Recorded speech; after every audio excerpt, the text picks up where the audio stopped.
Welcome to Badminton Weekly with me, Jasmine Lim. It has been an eventful couple of weeks since badminton at the Olympics ended. Medal winners celebrated their achievements at home, while others were enjoying their break by going on holiday. So it would be fair to say that no one saw He Bingjiao's retirement coming. The Olympic silver medalist called time on her international badminton career with immediate effect, and Steen Pedersen says the 27-year-old will be missed on the World Tour.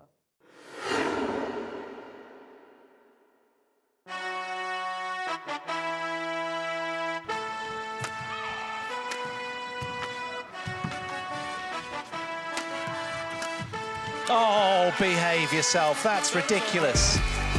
Just so loose in the fingers and wrist. She's so hard to read what she's going to do next. She's just been mesmerizing.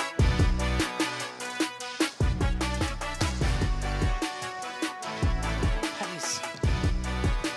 Oh, my goodness. That is sensational. Utterly amazing.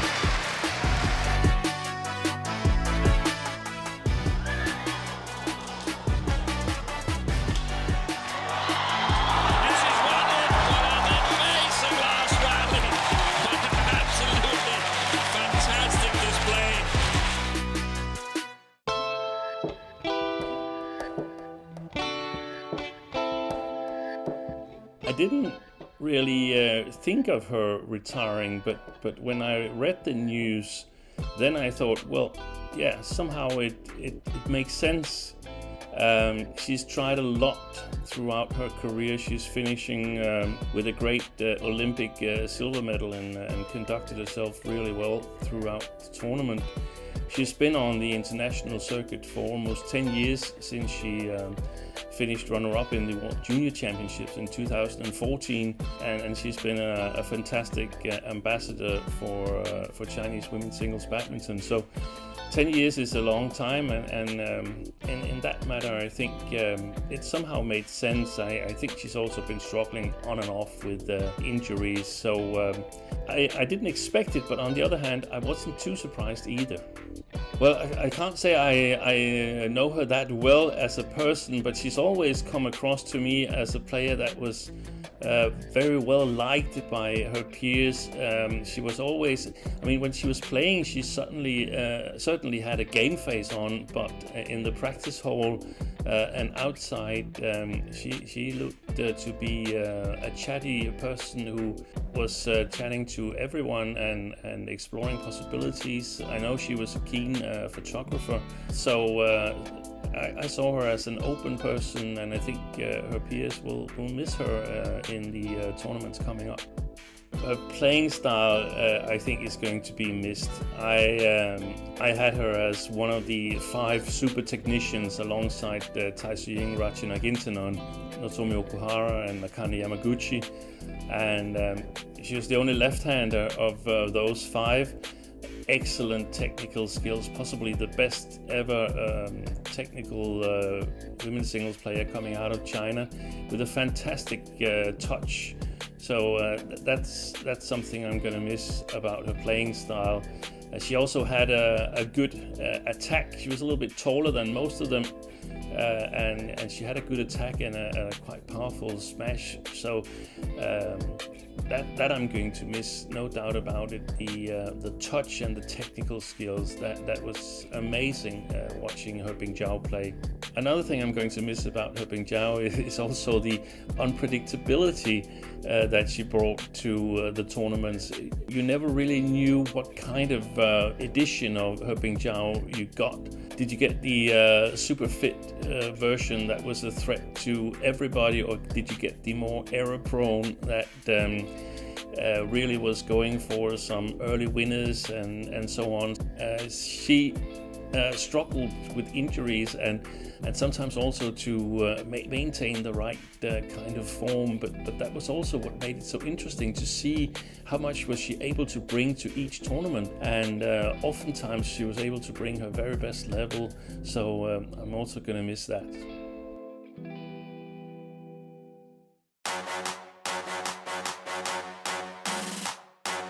We're also going to miss Yuta Watanabe and Arisa Higashino's partnership.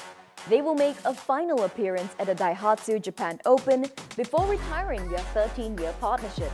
The Japanese pair, however, are set to continue their careers with different partners. Watanabe will carry on competing in the mixed doubles, while Higashino will switch to the women's doubles. The world number 5 recently won a second bronze medal at the Olympics and aim to end their partnership on a high by defending the Japan Open title in front of the home crowd.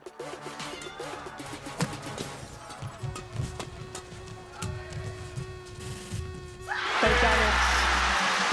History is made.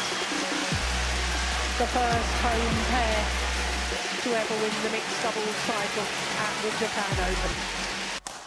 Speaking of the Japan Open, there have been prominent withdrawals at the Super 750 event this week. The most notable names are gold medalist Victor Axelsen, An Se-young, and the world number 1s in women's and mixed doubles. While many players withdraw due to injury, Jeff Tho explains why others are not making the trip. I don't think that the withdrawals are very surprising because of the Paris Olympics finishing just recently. So for many of the players, the Olympic Games is the number 1 event that they would have been preparing themselves for, both physically and mentally. So now that this major event has been completed, many players will be looking to have a little bit of a break. So whether that's for a celebration or whether to just have a bit of a reset of the batteries. So for the players who medalled or made it to the final days of the competition at the Games, they probably are looking to have a bit of a break and potentially celebrate their performances with their teammates and their family and their friends.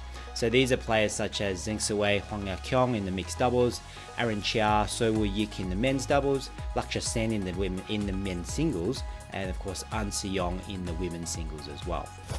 Now for those players who perhaps didn't perform quite as well as they would have liked, their withdrawals could be very much related to having a bit more of a mental or physical break.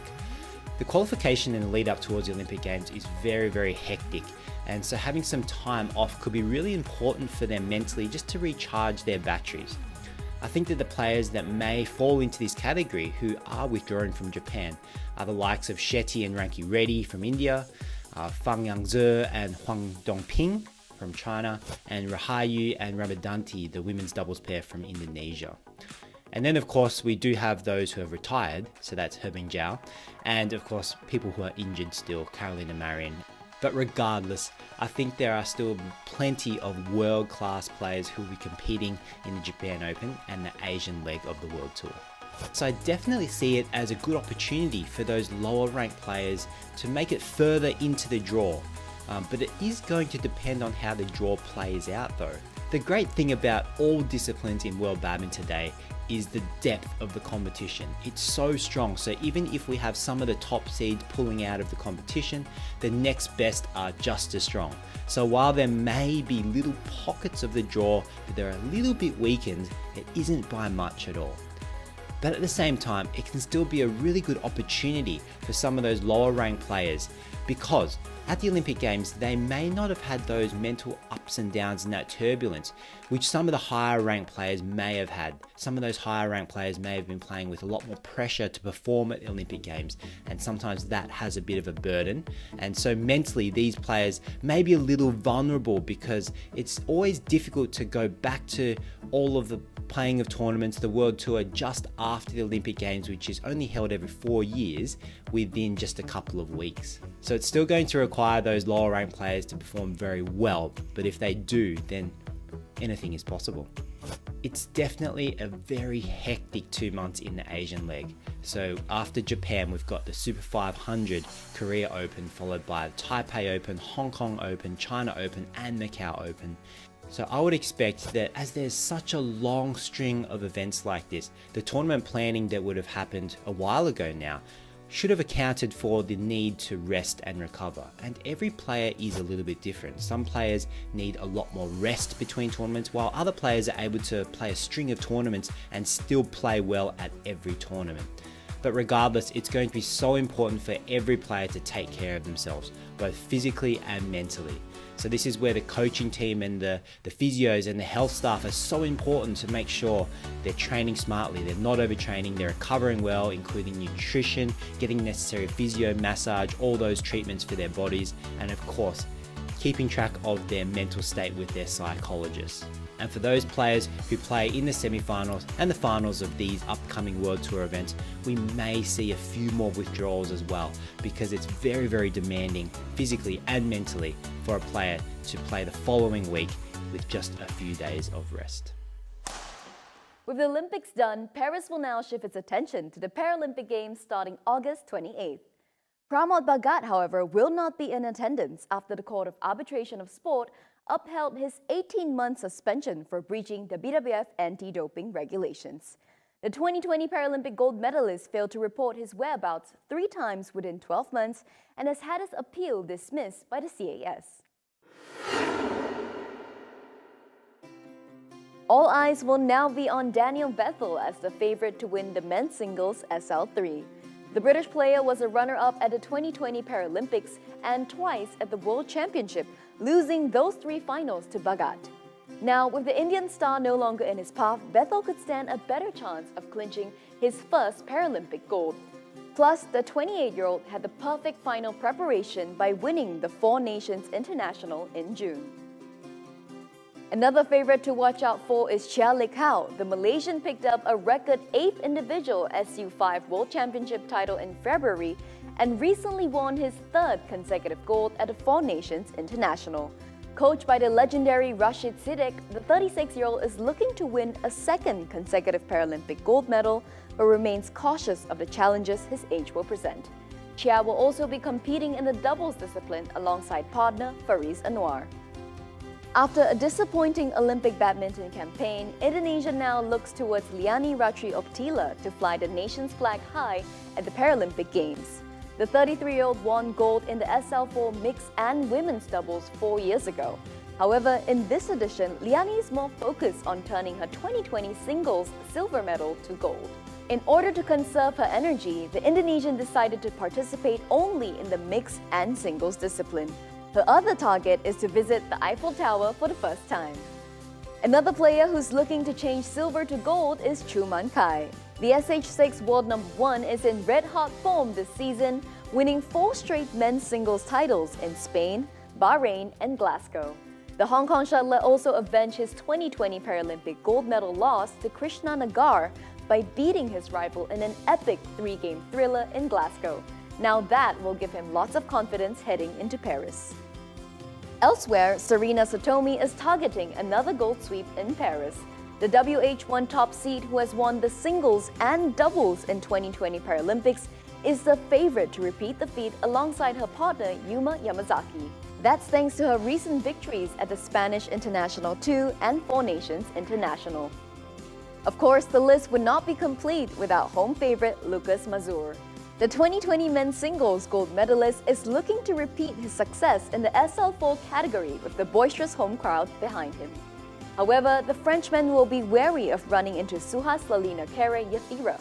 The world #1 is the only player who was able to beat Mazur this year at the World Championships.